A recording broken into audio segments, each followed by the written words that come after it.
온 세상에 기근이 시작된 지 2년.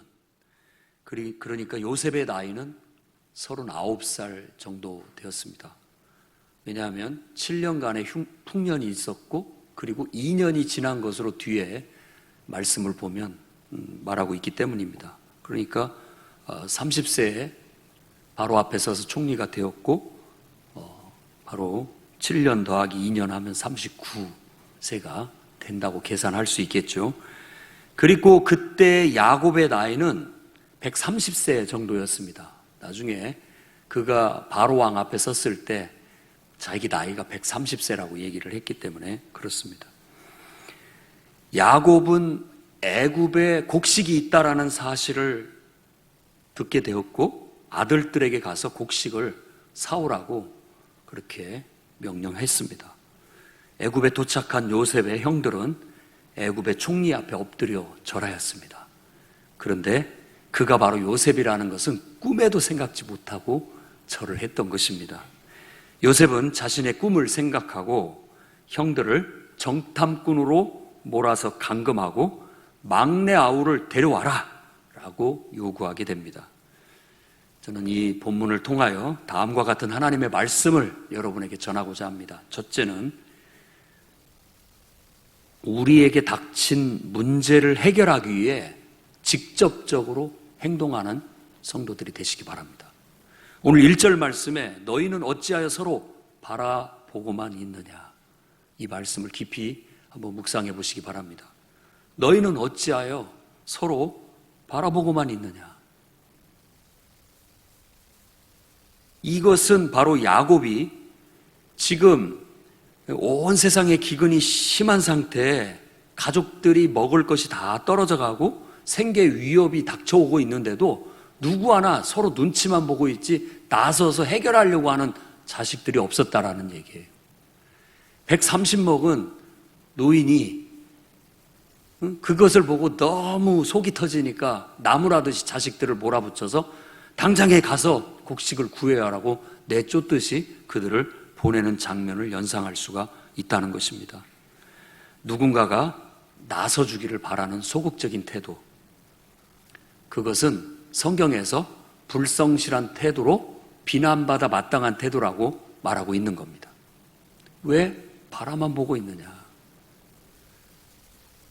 우리 앞에 어떤 문제가 있고 해야 할 일이 있는데도 불구하고 누군가 나서서 하겠지 소극적으로 생각하고 있고, 또 꼭 내가 해야 되는지에 대해서 의문을 품고 적극적으로 나서지 않는다면 아무 일도 이루어질 수가 없습니다.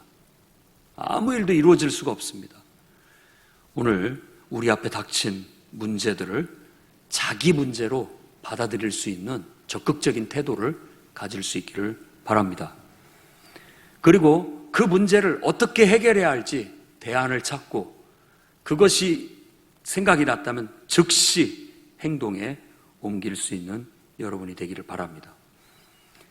유덕한 여자는 존영을 얻고 근면한 남자는 재물을 얻느니라. 잠언서 11장 16절 말씀입니다. 이 근면하다라는 것은 적극적이고 부지런하다는 그런 의미를 담고 있습니다. 해야 할 일이 있을 때 바로 지금 해야 됩니다. 바로 지금 행동에 옮겨야 되는 거예요. 왜냐하면 내일은 어떨지 아무도 모릅니다. 그리고 어제는 이미 지나간 것이기 때문에 그건 우리하고 아무런 상관도 없는 것이죠. 그 지금이 바로 가장 중요한 거고 지금 해야 된다라는 걸 우리는 깊이 생각을 해야 됩니다. 벤자민 프랭클린은 이렇게 말했다고 합니다. 일하는 농부는 앉아있는 신사보다 더 존귀하다. 여러분 나름대로 다 고상하고 또 품위 있고 또 신사적인 그런 모습을 갖고 근엄하게 앉아있지만 사실 팔 걷어붙이고 실질적인 행동을 하는 사람보다는 그 값어치가 못하다라고 말하고 있는 겁니다. 한번 잘 생각해 보십시오. 여러분들의 모습이 어떤 모습이었는지. 실제 문제에 부닥쳤을 때 그 문제를 적극적으로 받아들여서 자기 문제처럼 생각하고 그 문제를 해결하기 위해서 전면에 나서고 행동하는 사람이 지도자입니다. 그 사람이 일꾼인 거예요. 여러분들의 가정의 지도자는 누굽니까? 누가 그런 문제가 있을 때 적극적으로 나서서 자기 일처럼 해결해 나가고 있습니까? 여러분들이 섬기는 교회에는 여러 가지 필요와 문제가 있을 때 누가 나서서 그 일을 행동합니까? 여러분은 어떤 자세를 갖고 있습니까? 누군가 나서서 알아서 하겠지. 나는 그저 뒤에서 이렇게 손님처럼 와서 지켜보고 은혜만 받고 돌아가면 그만이지. 성경에는 그런 것들을 악이라고 얘기하는 듯한 표현들이 많습니다. 디모데전서 5장 8절에 누구든지 자기 친족, 특히 자기 가족을 돌아보지 아니하면 믿음을 배반한 자요 불신자보다 더 악한 자니라 라고 그렇게 얘기합니다. 귀담아 들어야 할 필요가 있습니다. 비단 자기 가족만이 아니라 자기 앞에 내가 감당해야 할 어떤 것들이 있는데도 불구하고 여러 가지 핑계거리를 생각하고 여러 가지 구실을 생각하면서 하지 않는다라는 것은 어떤 면에서 배반하는 자요 불신자보다 더 악한 것일 수 있다라는 것을 말해주고 있는 거예요. 로마서에는 그렇게 얘기합니다. 형제를 사랑하여 서로 우애하고 존경하기를 서로 먼저 하며 부지런하여 게으르지 말고 열심을 품고 주를 섬겨라. 항상 적극적으로 문제 앞에 부딪히고 또 그런 문제가 있을 때 직접 뛰어들어서 팔을 걷어붙이고 그 일을 행해내고 또 그 문제를 행동으로 실천해 내는 사람이 지도자입니다. 우리 풍요로운 교회 지도자는 다 어디 있습니까? 제자훈련을 받은 일꾼들은 지금 뭐 하고 있습니까? 사역훈련을 받고 내가 사역자요 봉사자라고 스스로 자처하던 그런 사람들은 지금 어디에 있는 것입니까? 무엇을 하고 있습니까? 우리가 해야 할 일들이 우리 눈앞에 보이고 산재해 있음에도 우리가 머뭇거리고 있다면 오늘 말씀을 통해서 다시 한번 여러분들이 경각심을 갖기를 바랍니다. 너희는 어찌하여 서로 바라만 보고 있느냐? 뭐라도 해야 되지 않느냐? 배운 대로 해야 될 거 아닌가? 하나님 앞에 약속한 것은 지켜야 되지 않는가? 하나님 앞에서 우리가 해야 할, 감당해야 할 사명은 감당해야 되는 것이 아닌가? 깊이 생각하고 실천할 수 있기를 바랍니다. 집이나 교회나 내가 속한 어떤 공동체도 다 똑같은 원리에 의해서 작동됩니다.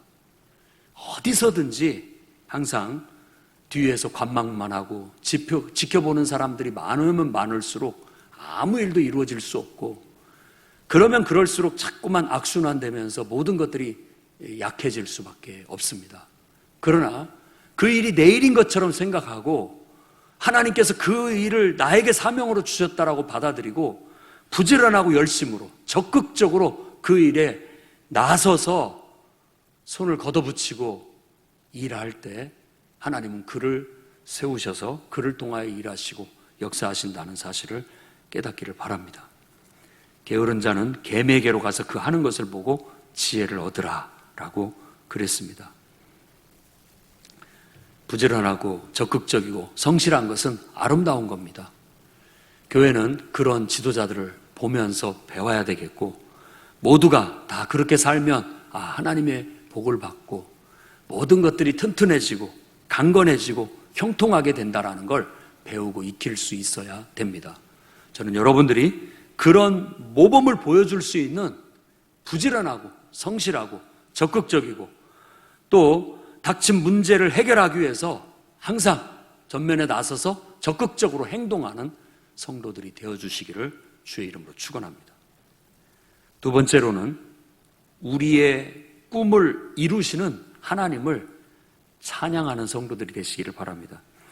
9절 말씀에 요셉이 그들에 대하여 꿈을 생각하고 이렇게 말합니다. 요셉은 하나님께서 주신 꿈, 그러니까 자신의 곡식단의 형들의 곡식단이 절한다라는 그 꿈, 창세기 37장 5절부터 말하고 있는 그 꿈이 자기 눈앞에서 지금 이루어지고 있는 걸 보고 있는 거예요.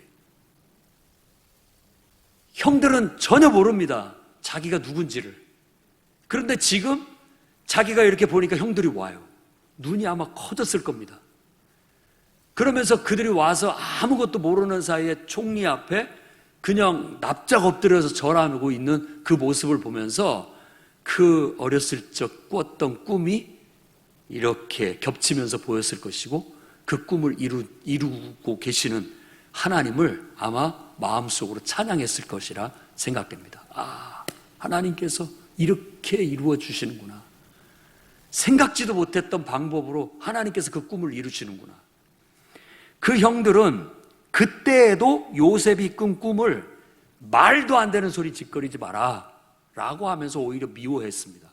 그뿐만이 아니라 네 꿈이 진짜 이루어지는지 보자 하고 그 꿈을 짓밟아 버렸습니다. 절대 이루어질 수가 없다 라고 생각을 했던 것이죠.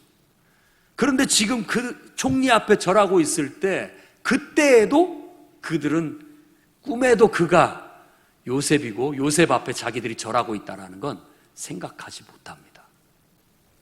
어떻게 보면 꿈이라는 건 그런 것이 아닌가 싶어요. 그러나 우리는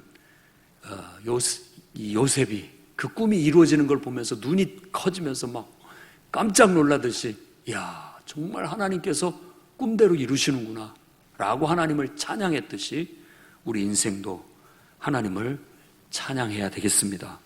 에레미야 선지자는 외칩니다. 일을 행하시는 여호와, 그것을 만들며 성취하시는 여호와, 그 이름을 여호와라 아는 이가 이와 같이 이르시도다. 너는 내게 부르짖으라. 내가 내게 응답하겠고 내가 알지 못하는 크고 비밀한 일을 내게 보이리라. 아멘. 하나님은 일을 행하시는 여호와예요. 그것을 만들고 성취해 가시는 하나님인 거예요. 여러분의 인생을 통해서도 하나님 말씀대로 한번 순종해서 나아감으로써 하나님께서 말씀대로 했더니 하나님이 그 일을 이루시는구나, 하나님이 그걸 만들어서 성취해 가시는구나를 경험할 수 있는 그런 살아있는 믿음의 성도들이 되시기를 바랍니다. 정말 이 세상에 많은 예수 믿는다는 사람, 그리고 교회에 이름을 올린 사람들이 있습니다만은, 이렇게 분명하게 믿음을 경험하고 체험하는 사람이 얼마나 될까 한번 돌아볼 수 있기를 바랍니다. 다른 사람을 떠나서 나는 내 인생을 통해서 내가 하나님 말씀대로 순종하고 했더니 하나님께서 약속하신 말씀대로 다 이루어 주셨다라고 간증할 수 있는 사람인가? 하나님 말씀대로 했더니 하나님께서 내 꿈을 이루어 주셨습니다라고 하나님을 찬양하며 그분을 놀라워하는 그런 내 신앙의 삶이 펼쳐지고 있는가 돌아보셔야 되겠습니다. 얼마나 여러분은 하나님을 확신하고 있습니까? 하나님 말씀대로 하면 하나님께서 이루셔. 하나님께서 이루시면 못할 것이 없다라는 그런 확신을 가지고 우리가 살고 있는지 돌아봐야 되겠습니다.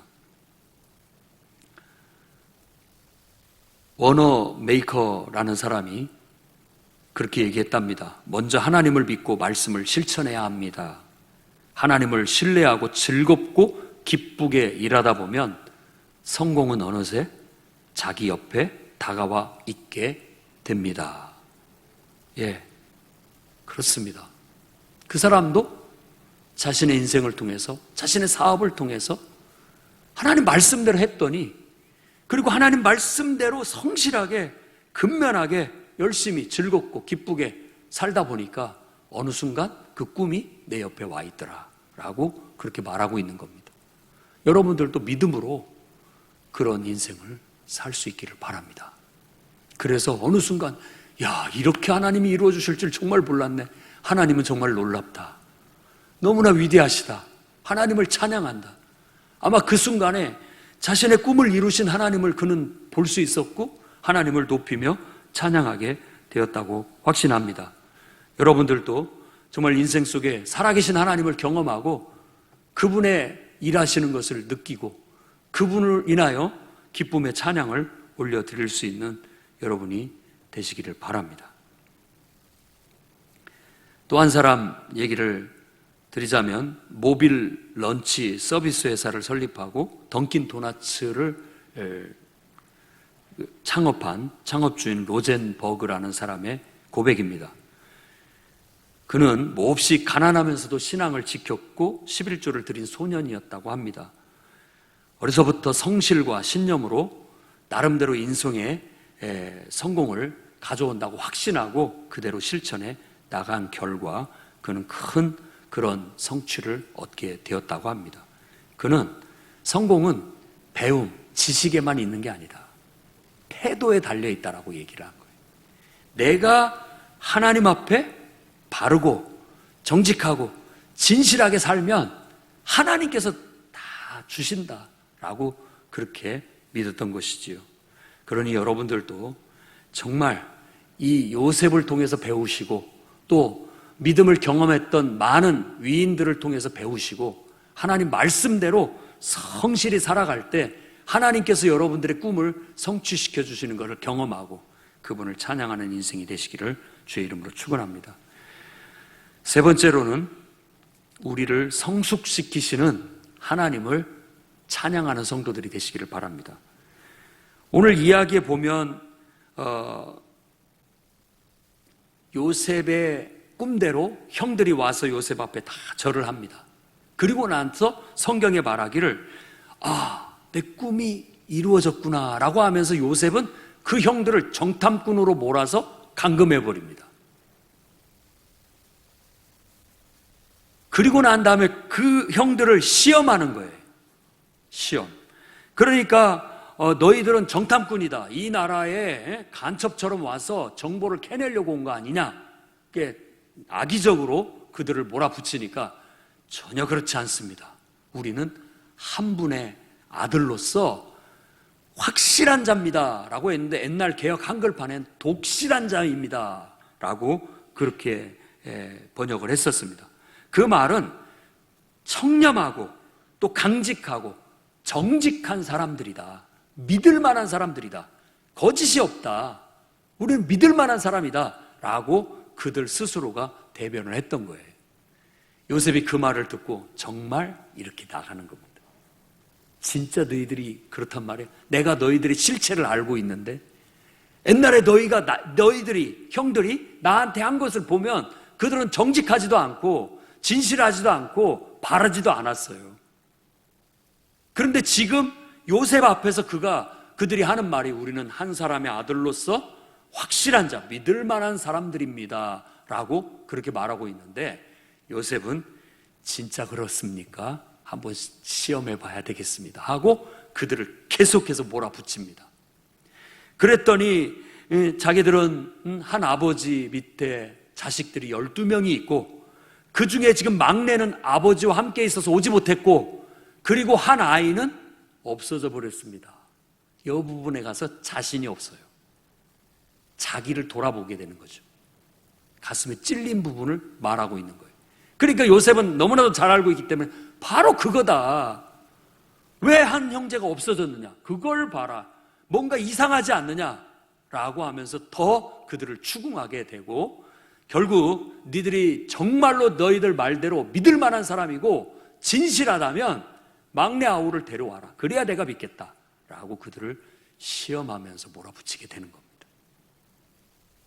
그러니 형들은 모여 앉아가지고 고민하는 거예요. 그리고 옛날 일들을 막 떠올리면서 스스로들 뭔가 이 화학작용이 일어나듯이 반성이 이루어지고 그 속에서 성장과 성숙이 이루어지게 되는 것입니다. 결국 3일 후에 요셉은 형들을 불러놓고 야, 다 잊지 말고 한 사람만 남겨놓고 먹을 것 줄 테니까 가서 가족들에게 먹을 것 제공하고 막내 아우를 데리고 와라. 그렇게 이제 타협을 보게 됩니다. 그러자 그 형제들이 요셉은 못 알아들을 줄 알고 통역관을 세워서 얘기하니까 그러니까 이게 그때 우리가 자기 동생 요셉이 애걸복걸하면서 살려달라고 할 때 우리가 그냥 냉정하게 그를 내쳤던 그것들에 대해서 지금 내가 벌을 받고 있다. 우리가 지금 벌 받고 있는 거다. 그때 그 괴로워하고 고통스러워하는 아이를 외면했기에 지금 바로 우리가 그런 고통을 받고 있는 거다라고 얘기하고, 그 형 르우벤은 그렇게 얘기합니다. 우리가 그의 핏값을 받는 거다. 이게 바로 하나님의 역사입니다. 하나님은 꼭 사람을 회개시키고, 하나님은 사람을 변화시키고, 하나님은 사람을 성장시키고 성숙시키는 역사를 이루어 가시는 분입니다.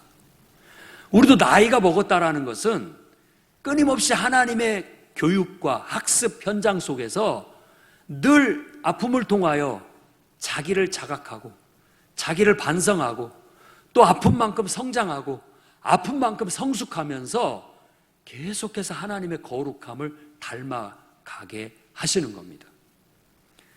베드로 후서 3장 9절에 그렇게 얘기합니다. 주의 약속은 어떤 이들이 더디다고 생각하는 것 같이 더딘 것이 아니라 오직 주께서는 너희를 대하여 오래 참으사 아무도 멸망하지 않고 다 회개하게 이르기를 원하신다 라고 말하고 있습니다.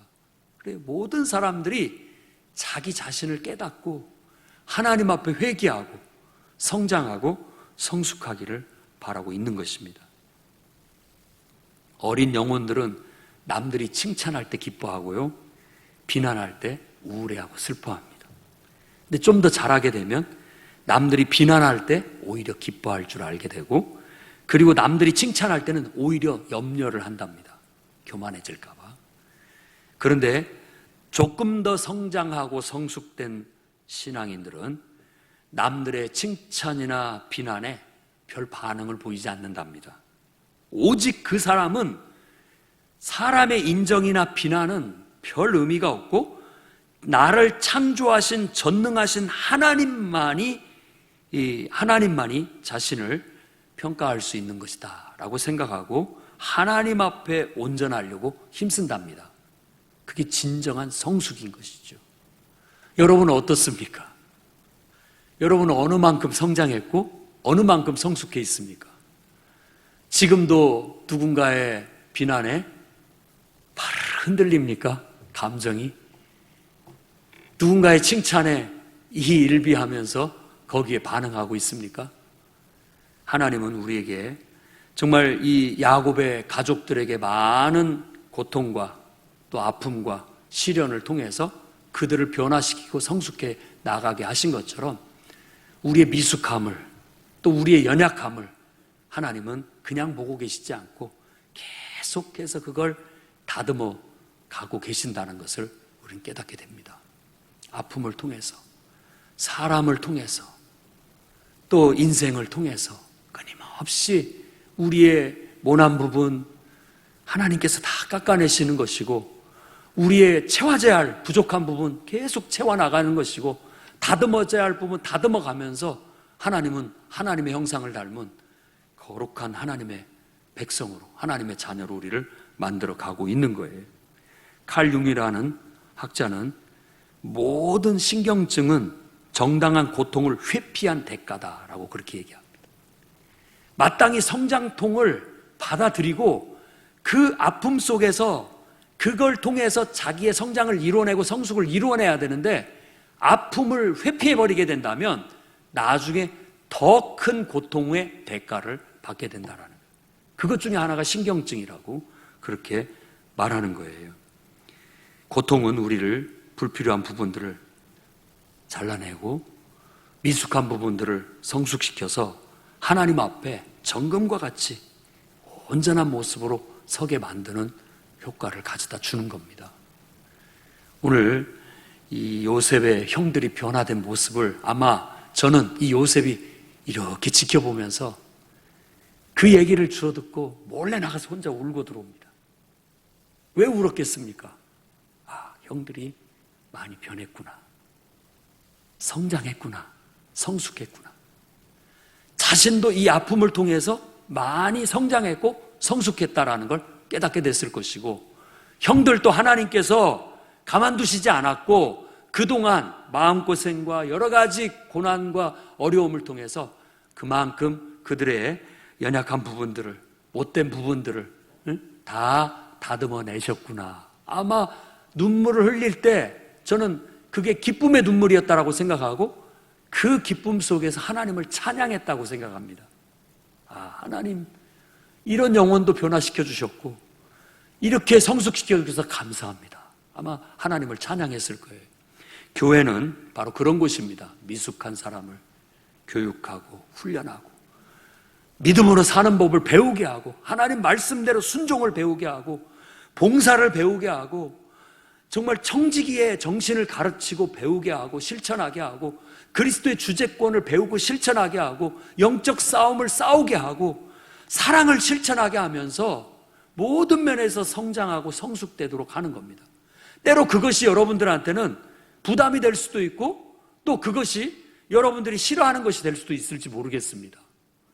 회피하고 싶은 것이 될 수도 있을지 모르겠어요. 하지만 여러분 그건 겪어야 될 일입니다. 받아들여야 돼요.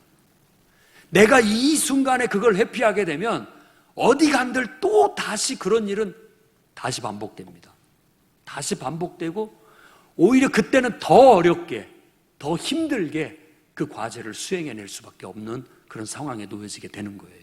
그러니 하나님의 교육 계획을 따라서 여러분들의 미숙함과 또 부족함과 잘못된 부분들을 하나님이 잘라내려고 하실 때 너무 두려워하지 마시고 하나님이 역사하시는 대로 순종하고 받아들이고 그 좁은 길을 걸어가심으로써 끊임없이 성장하고 성숙되는 주님의 정말 아름다운 제자들이 그리고 하나님의 일꾼들이 다 되시기를 주의 이름으로 축원합니다.